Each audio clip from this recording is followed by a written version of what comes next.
I'm George Galloway, and I present كلمة on Mayadeen television.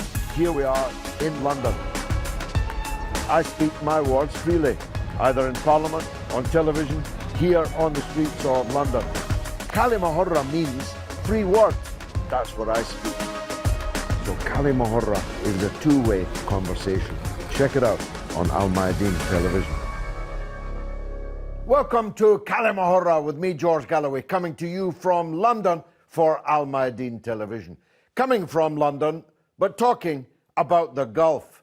You wait for ages for a bus and then three come along at the same time. The same thing seems to be happening with the recognition of Israel by one Arab country after another. First, of course, it was the United Arab Emirates, since joined by Bahrain. And by the time you see this show, who knows who will have joined them. What's it all about is the question we'll be exploring today.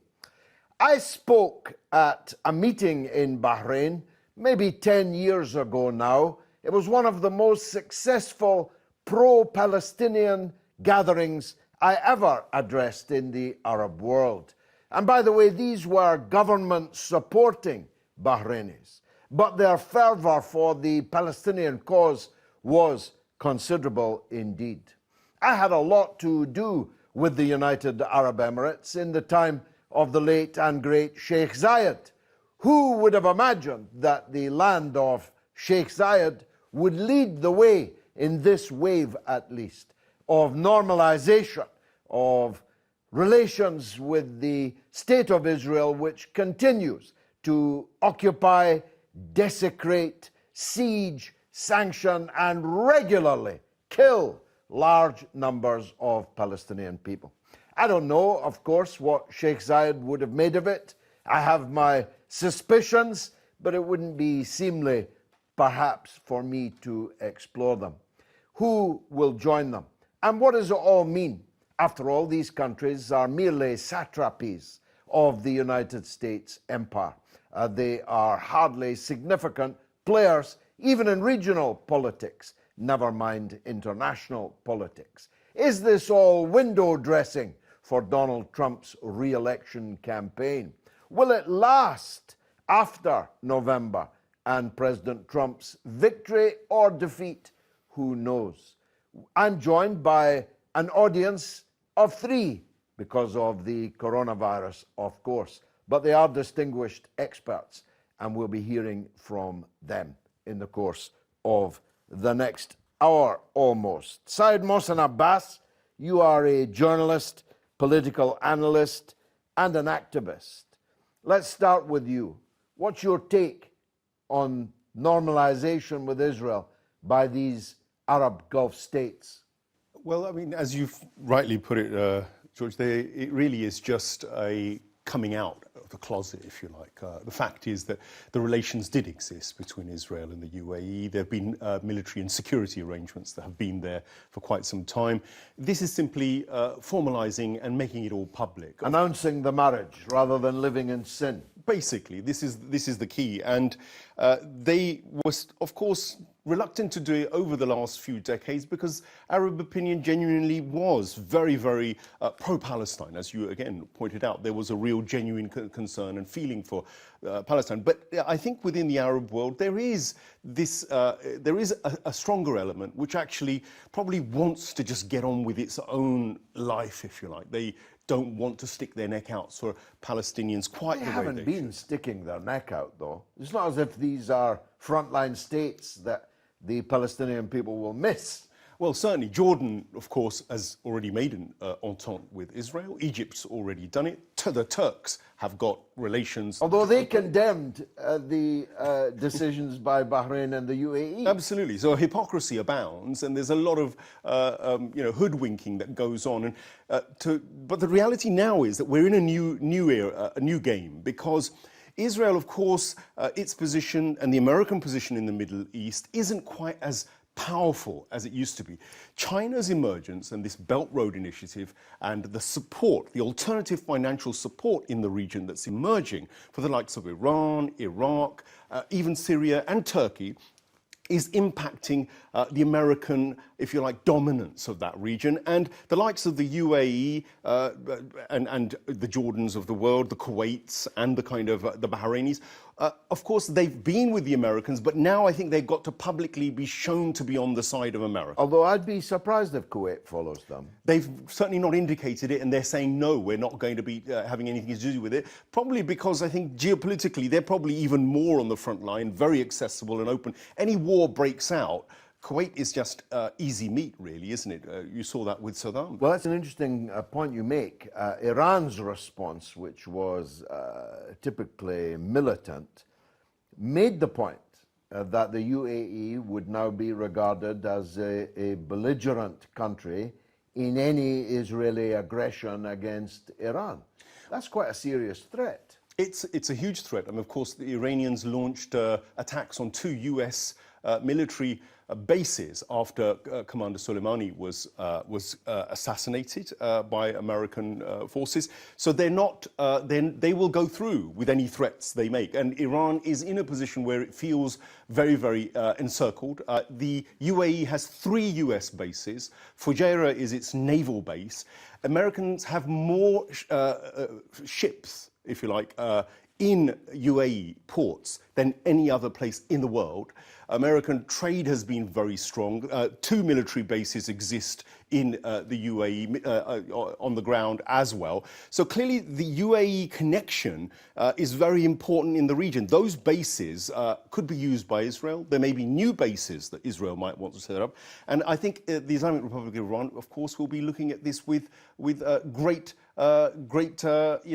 interest, shall we say. And I think the UAE is much more likely to be on the front line. And don't forget, UAE has been boxing above its weight as well. Its interests in terms of the civil war in Libya can't be ignored, and up against Turkey, actually. Its dislike of the Islah and Muslim Brotherhood is a significant factor across the Middle East. Their involvement in the Yemen war, maintained through the STC, the South Transition Council, they have a huge influence on southern Yemen, and actually are at loggerheads with even their Saudi partners in that region. Yemen, the UAE has been trying to secure ports across Somalia, Ethiopia, in Yemen, even in the Mediterranean. They seem to see themselves as traders, perhaps, and they want these kind of ports. And the Americans, who have a $14 billion trade surplus with them, are hand in glove with them. And so this is a partnership which is economic as well as military, I think, in that region. Fatima Hellu, you are a Palestinian, a writer, a filmmaker. It's one thing to know that your partner is having an affair. It's another thing to watch it on television, marching proudly down the street, remarrying.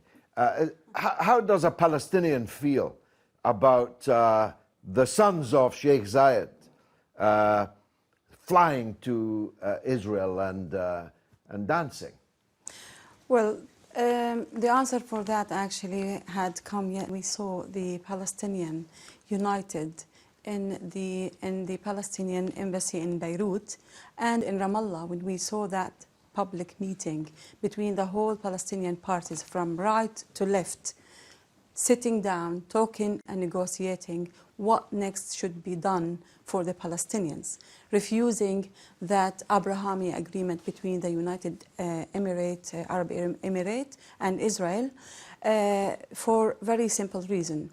They are not representing the Palestinian official body, which is the PLO, the Palestine Liberation Organization, is being substituted from any agreement between Arab. The Arab League is not condemning as well this Abrahamic agreement between the Israeli and the United Arab Emirates.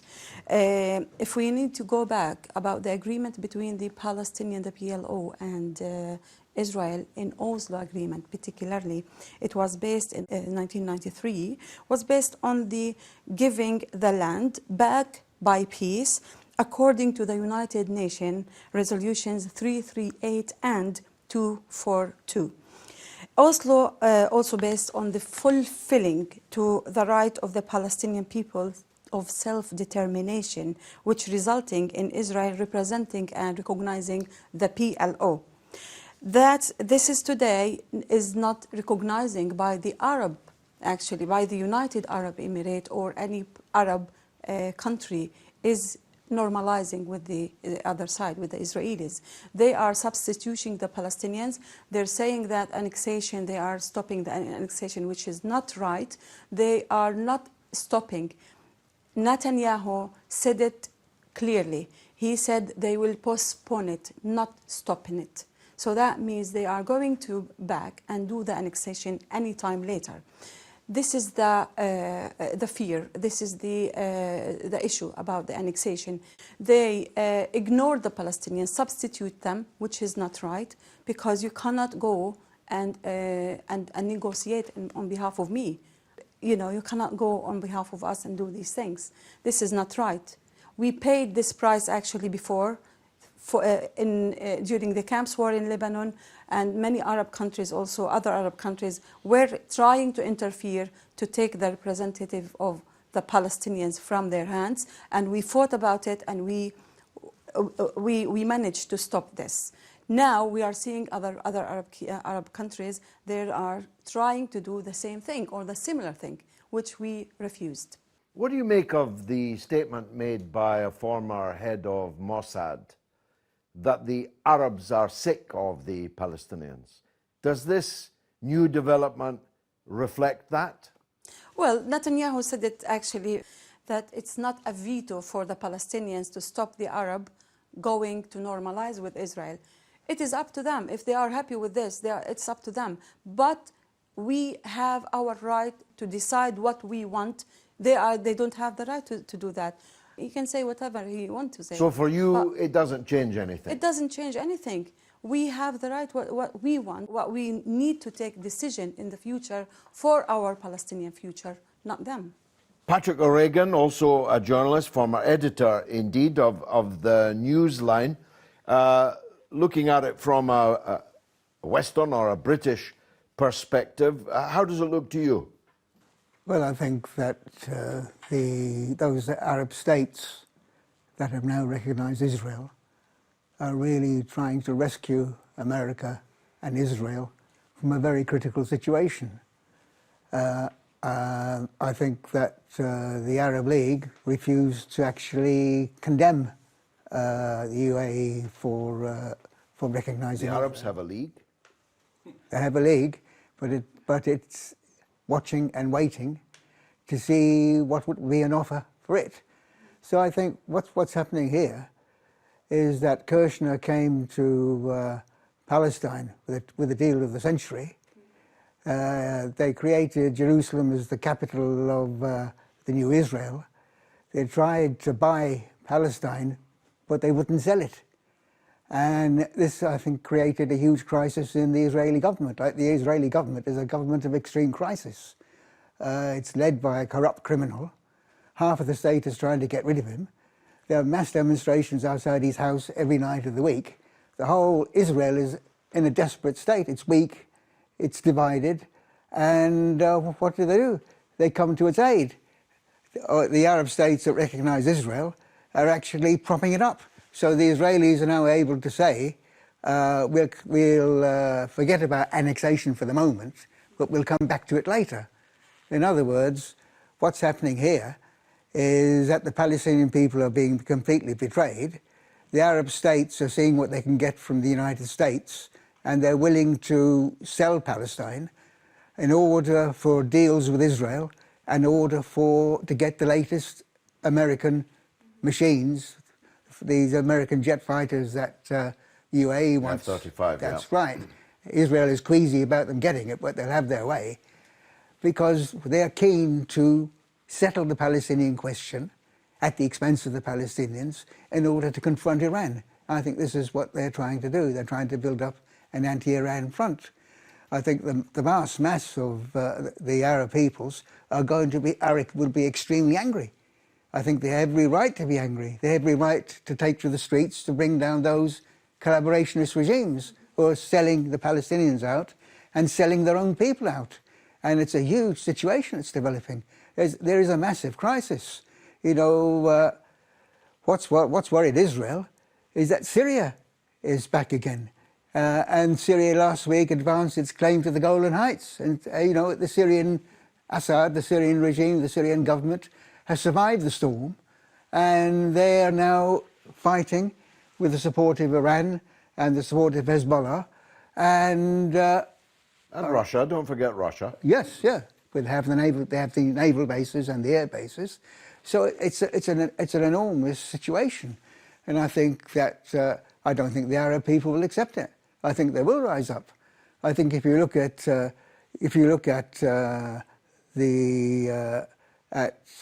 Beirut, there you have two massive explosions. There's people are being treated like junk. The French are trying to get back Macron and all the rest of it, and the people there have had enough of it. I think what's required in that country is a workers' government. It's been looted by the bankers who've looted the country, who've completely smashed it. And what's required is a workers' government that will expropriate the banks and bring in socialism. And I think that this is a tremendous situation. I don't think the Palestinian people will accept being treated like dogs. I think the Arab people will rise up against the rulers that want to be the lapse paw of Israel and the United States. And I think this thing has only just begun. And it's a completely different situation. Why? Because the major imperialist powers are in a huge crisis. If you look at Britain, at the end of November, you could have 9 million unemployed. The Tory government now says, what do we do? They can't print money forever. You're going to have millions and millions of very discontented people and very discontented workers in Britain. In the United States, you've got Trump, who says that if he loses the election, it'll be because it's a fraud, because of the postal vote, and he won't accept it. And in many ways, that would be the best outcome, because if he tries to hang on against the will of the people, there will certainly be a general strike, and they'll be swept away. So it's not the old days where imperialism was all powerful. Like the British line is now a tailless, whatever you want, rabbit or something. You know, it's incapable really of any kind of action. And if you look at, you've got a situation here now in NATO, where the Turks say they're defending NATO, and they're prepared to go to war with the Greeks and the French, who are after the oil in the Mediterranean. So there are tremendous divisions. The capitalist world isn't as strong and powerful as it was. So the Arab people have got every right to rise up in places like the Lebanon and insist that there's a workers' government that the bankers have got rid of. The bankers have looted the Lebanon. They've done it over the years. The latest two explosions is only just the most chronic expression of that. People have had enough of it. People have had enough in Palestine of being betrayed. The Palestinian people have fought heroically. Nobody can fault them. They have never flinched whatever's been thrown at them. And they've stood fast. They deserve better. Exactly. Let's hear a Scottish voice other than mine. Mick Napier from Edinburgh, who is the chair of the Scottish Palestine Solidarity Campaign.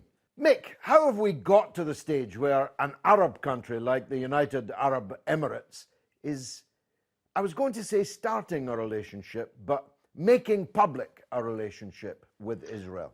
Look, I think anyone who's surprised has not been paying attention, because Israel and the UAE and the Saudis have been very clearly cooperating under the table for quite a long time. I mean, one dramatic example of this, and I give it to show how close the relationship has been, is a guy called Abraham Golan heads an operation called Spear, which are mercenaries. He's an Israeli based in the USA, and he boasts to US media that he has been on contract to the UAE to carry out an assassination program in the Yemen against members of Al-Islah party who are opposed to the UAE policy there. So that's just one example of how close the relationship has been. So it comes as no surprise, shocking but not surprising. And it comes against a background of the US has withdrawn missile batteries and soldiers from Saudi. And it's this long-term decline of the US interest in the region, which has led to the UAE thinking that the permanent door into Washington is through Tel Aviv and wanting to get closer to Israel for that reason. There are several other reasons, trade, money, etc. But I think those are the strategic impulses towards this open acknowledgement of what has long been a fairly intimate relationship. I mean, when the Israelis sent a murder squad to kill a Palestinian resistance leader in a Dubai hotel room, the UAE made, I mean, information was sent to Interpol, arrests were supposed to be made, but I don't think the culprits in Israel have anything to fear, because it was always for appearances and not based on reality. Is this relationship with Israel sustainable in the long term? Well, there has been, I mean, what do you mean by long term? There has been a joint Egyptian-Israeli siege of Gaza since Hamas won the elections. The cold peace between the two regimes has endured since 1979. It's bitterly unpopular among the great majority of Egyptians. By the way, there was a very strange event recently, something very odd. It was an opinion poll conducted in Saudi Arabia, actually across the Arab world, which showed the great majority of Arabs, when asked, more than 80%, getting up to 90%, saw the Palestine issue as an Arab issue, something that concerned them. And that indicates the strength of feeling. We saw it sometimes in the streets of Algiers recently, when there were huge demonstrations, and those demonstrations were peppered with Palestinian flags. And the regime that was the target of the demonstrations tried to boost its pro-Palestine credentials at the same time. So I think it's unsustainable in the long term, but for the Palestinians, God knows what long term means. I mean, they're suffering terrible crimes in it. And finally, Mick, why are the mass of the people in Western countries more or less completely ignorant of the current situation between Israel and Palestine? Well, the sad case now is that with the defeat of Corbyn, at the highest echelons of British politics, the option of backing a force which is pro-Palestine, which is critical of Zionism, has disappeared off the agenda for the moment. But public opinion in the UK is not so very different from across the EU and most of the world, and it's very hostile to Israel. I mean, let me remind you that I think it was as long ago as 2004 or 5, the EU conducted an opinion poll on the issue of which countries were a danger to world peace. Israel came top in every country in the EU, and Franco Frattini, the EU Foreign Affairs spokesman, apologized to Israel for the opinions of Europeans, and he promised Israel that this public opinion would not influence EU policy towards Israel. Now that's not in the past and buried. Every opinion poll since then confirmed that Israel is held in deep suspicion and contempt by populations, regardless of public discourse. So it's the same situation, well, it's the same basic relations as I've alluded to in the Arab world of not as intense, of course, but a hostile population and a regime that's collaborating. Much more of this after the break. Stay tuned.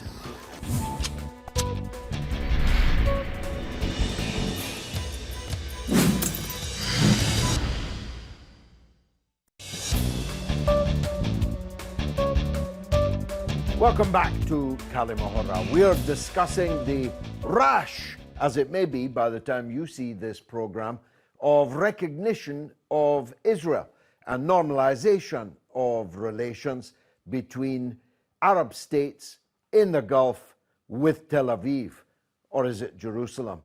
And do they care anyway about the difference? Saad Mohsen, the big enchilada is Saudi Arabia. It's the shoe that hasn't yet dropped. Are Saudi Arabia also on this track?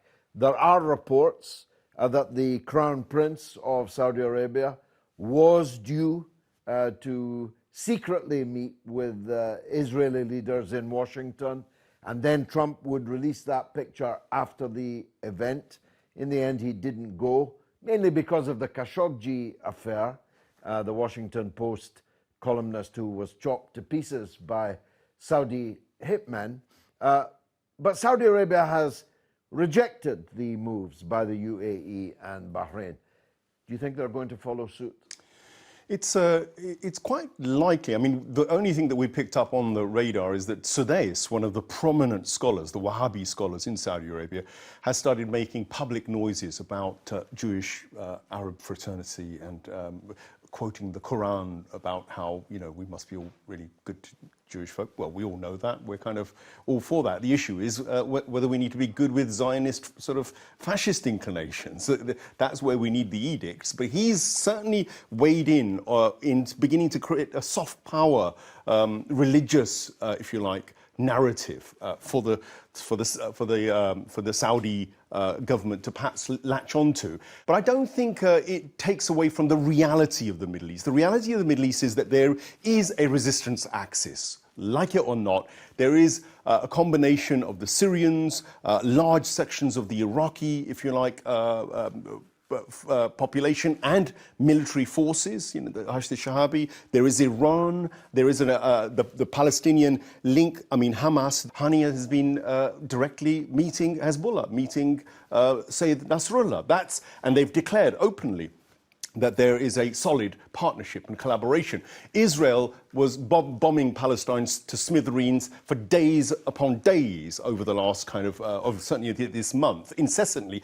Literally after the UAE declared its intention, Israel went to town. So you can see that it emboldened Israel to sort of make a point as well by bombing those, if you like, forces which they consider to be a real threat to them there. And that threat, of course it is real, because the Islamic Republic of Iran has made no bones about the fact that they are totally behind the Islamic Jihad in Palestine. They're behind Hamas. They're going to be behind Hezbollah. And that is a situation which Israel has brought upon itself because it's constantly invaded, constantly trying to push this Yinon plan that they've had on their minds for decades. And many would argue that the fact that Jordan, Egypt, the UAE, Bahrain, Saudi Arabia are all in the pockets of America. Actually, it means they're in the pockets of Israel, and therefore Israel already has implemented bulk of its Yinon plan expansion of a greater Israel without doing it formally. It's kind of a colonialism of sorts, but it's done in a very subtle form, and it's imperialism, but it's, again, not quite as obvious. Now these guys, these puppet regimes are coming out. It's becoming clearer to the ordinary public that they have a choice to make. Either they have some self-respect, either they want independence, they want sovereignty, they want to move towards a sort of a democratic future in which they're empowered, not ruled by dictators, not dictated to by America or Israel's policy sort of decisions in the region, or they acquiesce and they become subjugated puppets like these particular leaders who, let's face it, they were the ones who were put in place as the British colonialism transferred power to American imperialism, or Zio-American imperialism, some would say.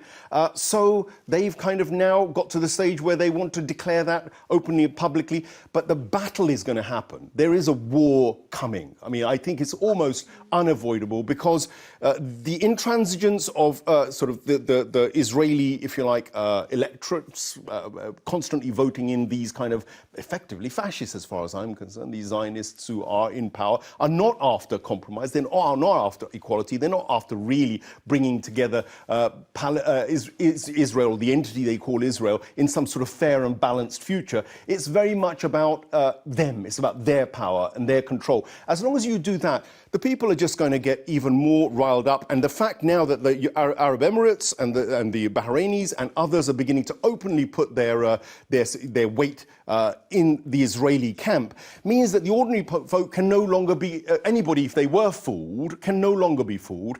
And when they make that choice, it's clear either they're fighting for their own dignity and their honor and their kind of, their own ownership of their destinies and futures, or they're saying, fine, we are slaves, we are enslaved people, we're fine with this kind of imperial colonialism, whatever it is. That's a choice which I think the Arabs now, it's very stark, it's very open, and the resistance axis is giving them the alternative of freedom. That's undoubtedly true, Fatima.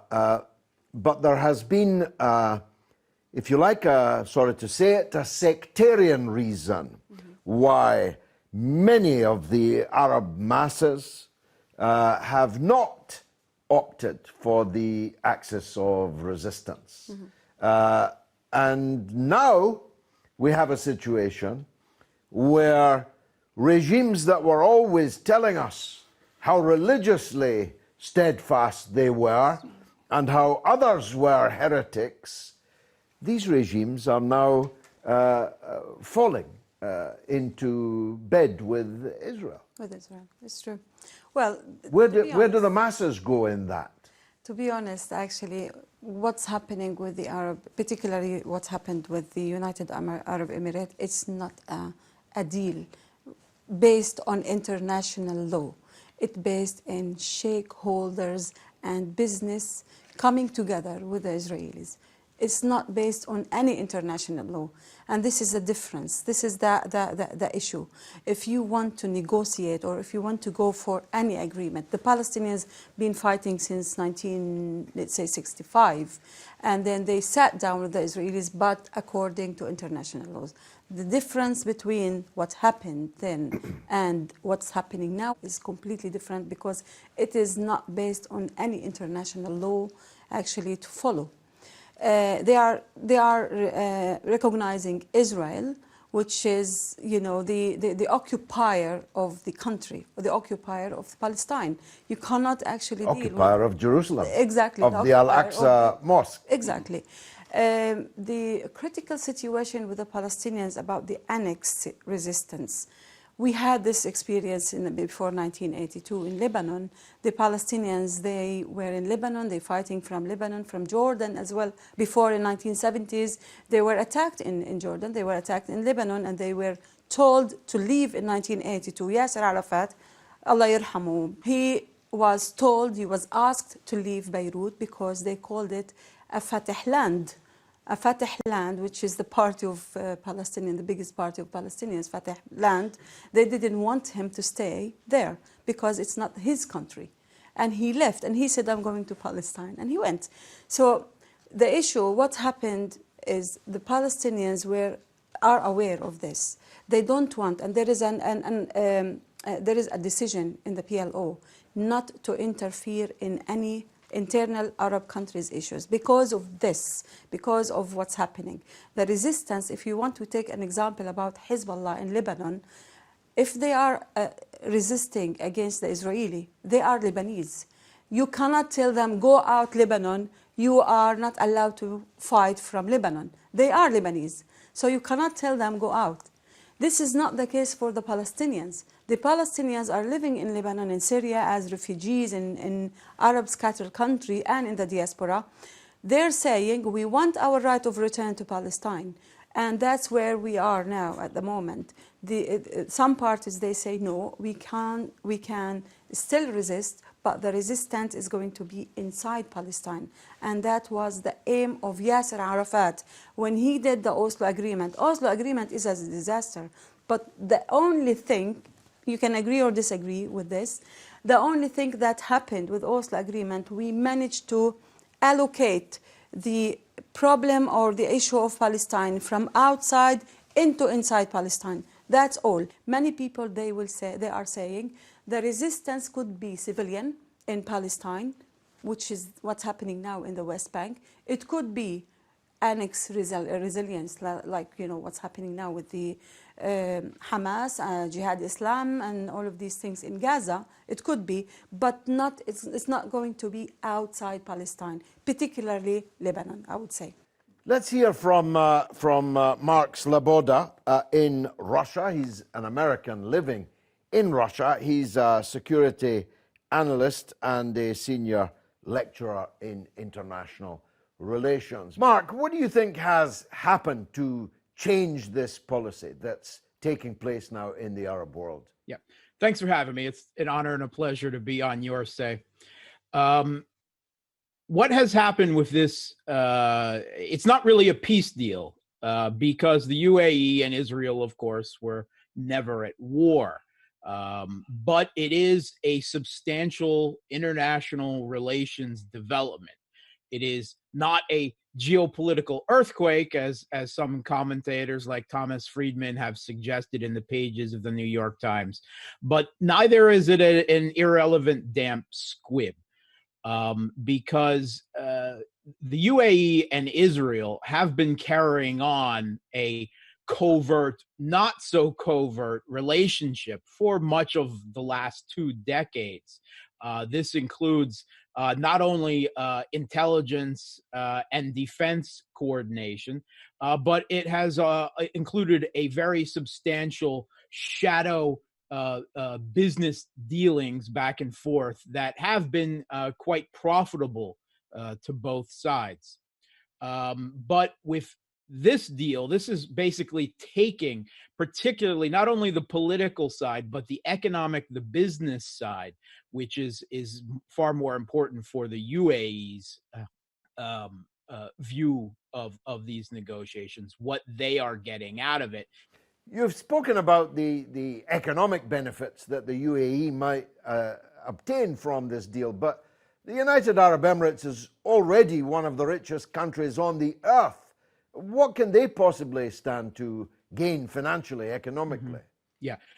So one of the things that Israel is kind of a regional power for is IT and cyber technology. And of course, there has been a covert trade for a long period, but that is expected to increase. And further, opening diplomatic relations with Israel really increases the potential for economic deals for the UAE in the defense sector. And we've already seen that from the United States. The United States has restricted the sale of smart weapons to Arab countries through agreements with Israel in order to maintain Israel's military advantage with such weapons over its Arab neighbors.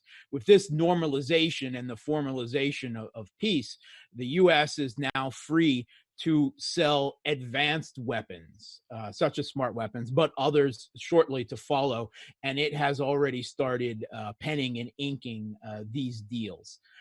And it will help increase the UAE's military power precisely as it's starting to flex regional and military muscle in Libya against Turkey, and potentially in other areas. It's basically withdrawn from the Yemenis conflict at this point. But the UAE is not done exerting itself as a regional power. Will these developments make the United Arab Emirates and Bahrain more secure or less secure? I don't think that the UAE was really in a national security tight situation to begin with. I don't think that this substantially increases the UAE's national security, but it certainly doesn't detract for it either. But what it does do is further solidifies the UAE within the U.S. Israeli Saudi geopolitical camp in the Middle East. Whereas before it had flirted occasionally, having at worst neutral relations with Iran, but this puts them firmly in this camp. And I don't believe that substantially increases UAE's vulnerability to Iran, but it of course does extend the threat, the umbrella of U.S. military protection over the UAE.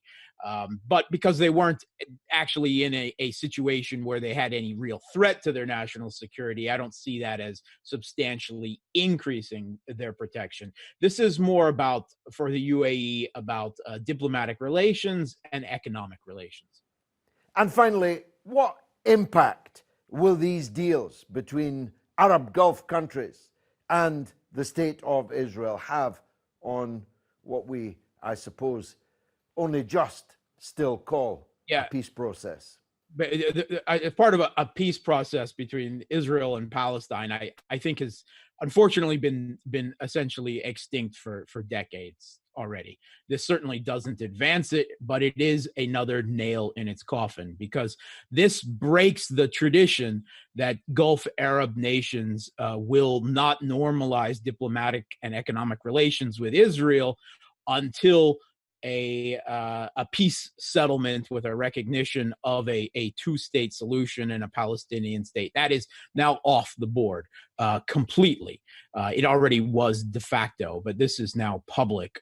And we will continue to see what remains of Palestine continually eroded away with ethnic cleansing.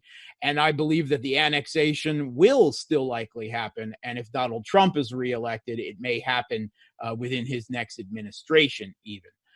So that is not permanently off the table either. Patrick O'Regan, you are by nature and by politics an optimist. I've known you a very long time. And though you've talked up the crisis that Israel is in, and of course you're right, there are demonstrations, the Prime Minister may be on the brink of the jailhouse, but that will only make way for a Prime Minister who's not really any different, except in style, maybe, to Netanyahu. I think our Russian analyst is correct. This is a major gain for Israel. And if other Arab countries join, it strengthens their position quite considerably. He talked about it as a nail in the coffin. I wouldn't go that far, but it could be seen in terms of international relations to be a very big nail in the Palestinian coffin. Right. Well, I think that I'm optimistic about the situation, because the major imperialist powers are in such a desperate crisis. Like the United States of America has just been buddying up with the Taliban, and they've gone out of their way to make an agreement with the Taliban after negotiations, which will certainly mean that the Taliban will shortly be ruling Afghanistan. They're getting out. They're not going in, they're getting out. And I think that in the United States itself, they've got a lot of problems and difficulties which they're going to have to concentrate on at home. You know, when you get the president saying that he might not accept the result of the election, well, that's a crisis, yeah. That's a coup. And American workers won't have that. They've got no, they're not great supporters of Biden. They don't want Trump, and if Trump says he's staying no matter what, the balloon is going to go up. You'll have a general strike. You'll have all kinds of forces emerging, and so on. Now you look at Britain. You know, they attacked Corbyn as some kind of maniac because he had a spending programme of, I think it was 500 million or something. They just spent 20 billion. They've got a debt now of 20 trillion.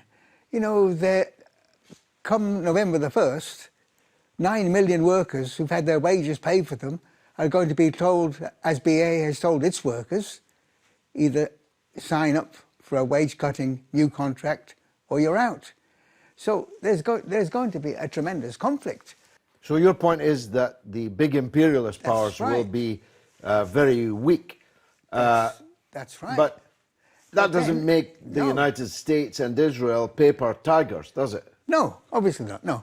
But then if you look at what's happened I remember when Gaddafi met Blair and said to Blair, well, if you don't get rid of me, if you get rid of me, you will have hell will erupt, so to speak, not just in migrants and all the rest of it, but well, what's happened?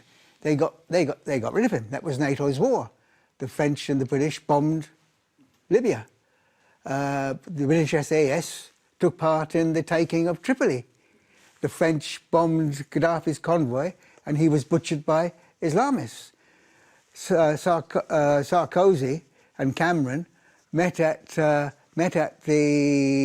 Benghazi, and they made a speech which was more or less onto Syria. And you've got a spectacular situation where hundreds and hundreds of young children from Britain, whose origins were in one way or another Arabic, were allowed to go out and fight Assad. And come back here and kill our children. Right, yeah. But they thought they were going to do it. They thought it was in the bag, that they could remove Assad, grab the oil wealth and do whatever they liked, and so on and so forth. But they came unstuck. They came unstuck. Now, in this situation, any kind of... the Palestinians are not, obviously, they're very, very courageous people. They're not going to allow, after when Israel thinks time's up, to have their land taken away from them and to be turned into refugees again. They're going to fight. In Hezbollah and these movements are movements that have spent their lives fighting. In Beirut, working people are not going, it's 3 explosions, they're not going to stand for another one. You know, there's going to be revolutionary eruptions. And I think this is going to happen all over the Middle East and all over the world. So I think that, Israel is very serious and so on and so forth, and the Americans are serious. But the Americans are going to want other people to do their fighting for them there. Saad Mohsen, on that point, it's true, isn't it, that the already existing dichotomy between the countries of the arc of resistance are now fully separate from the other Arab countries, which doesn't mean that the Arab population in the collaboration countries necessarily agrees with that. I actually agree with Mick Napier. Probably 80% of Arabs in even Saudi Arabia are wholly against capitulation to America and Israel. But for the moment, they can't do anything about that. They can't overthrow their regimes. But I believe they will. I believe they will move towards that. I believe they will be pushed. Well, tell me what you think. That's my opinion. Are the Saudi people, the Emirati people, there are not many of them, most people in the United Arab Emirates are foreigners. Most people in all these Gulf countries are foreigners with no rights and so on. Let's deal with Patrick's point first. Are the Arab masses in the capitulation countries going to stand for it? What can they do? Well, there are about 30 or 40,000 political prisoners in Saudi prisons. So the fact is there is an opposition. And the Saudis are very ruthless about putting it down. These are religious leaders, many of them from the school of thought which the Saudis actually say they belong to, the Salafists certainly. And I think that there is a strong, if you like, fear of Muslim Brotherhood, for instance. Certainly the Saudis are totally against it, and the UAE have exercised a massive campaign against the Muslim Brotherhood generally. That is an interesting area, because I think it's that Sunni fraternity, which are religious, which at the moment have an infrastructure. They do have a religious mobilization. The Brotherhood has been put down in most of these countries pretty ruthlessly, Egypt, of course, and UAE itself. So they're keeping a bottle on a lot of that organized, if you like, resistance internally. But then there's also just ordinary rank and file folk. As you say, I think most of those people are politically, they're just scared. In the UAE, I mean, you're monitored. The fact is that the Americans have had huge surveillance industry thrown within all of these territories. They watch everything. Nobody can really move. They'll be watched even more effectively now that Israel's security apparatus has moved in. Well, there's no doubt about that, and they're going to have a lot of extra video footage. They'll have to hire a lot of folk to be watching all these things. But the truth is that there is, if you like, a kind of a despotic big brother control of these nations. However, if you push people to the point where actually they really are just completely at a stage where they feel no dignity. And on top of that, I think the other ingredient is if they feel materially pinched. This is what's probably saving the Saudis and the UAE. Only thing that saves them is that they're awash with money. They can keep, if you like, the lowest common denominator in terms of the breadbasket for ordinary folk up at a pretty high level. So people aren't kind of... Well, in the UAE, but not necessarily in Saudi Arabia. There's real economic problems in Saudi Arabia. There certainly is. I think they've started borrowing for the first time in their history not so long ago. And they are not... internally as united as people would think. Of course, bin Salman has come in and trampled all over the erstwhile Saudi monarchy's unity. He put, I don't know how many of them, in one 7-star hotel. It was virtually a prison. And then he milked all of the money that he could from He them. hanged them upside down and collected the money that fell out of their pockets. Essentially, they were sort of they had nice gold taps probably on the bathrooms and all that, but they were certainly being emptied. Whatever Gold they had. shackles. Certainly. And I think that is something which exists. There is a kind of a mood against this kind of despotic bin Salman style dictatorship, which I think could well blow up in the face of the Saudis. Of course, the oppositions are going to invest in this kind of weakness, the Iranians or any of the resistance axis. If they get half a chance, they will be nurturing anybody who's ready for any such insurrection. For instance, the Qatif, the Shia in eastern Saudi Arabia, were put down absolutely ruthlessly by bin Salman not so long ago. Sheikh Nimr was executed. So there are these kind of resistance groups that exist. It would require, I think, funding and organisation, and that's the issue: is who would do that. And the Muslim Brotherhood or the resistance axis are the only ones, I think, that could actually probably spark that kind of resistance. Whether that happens remains to be seen. Or the American. We'll be discussing this one, I'm sure, until we're old and grey. Some of us are already. Thank you very much for watching. I've been George Galloway. This has been كلمة on Al Mayadeen Television.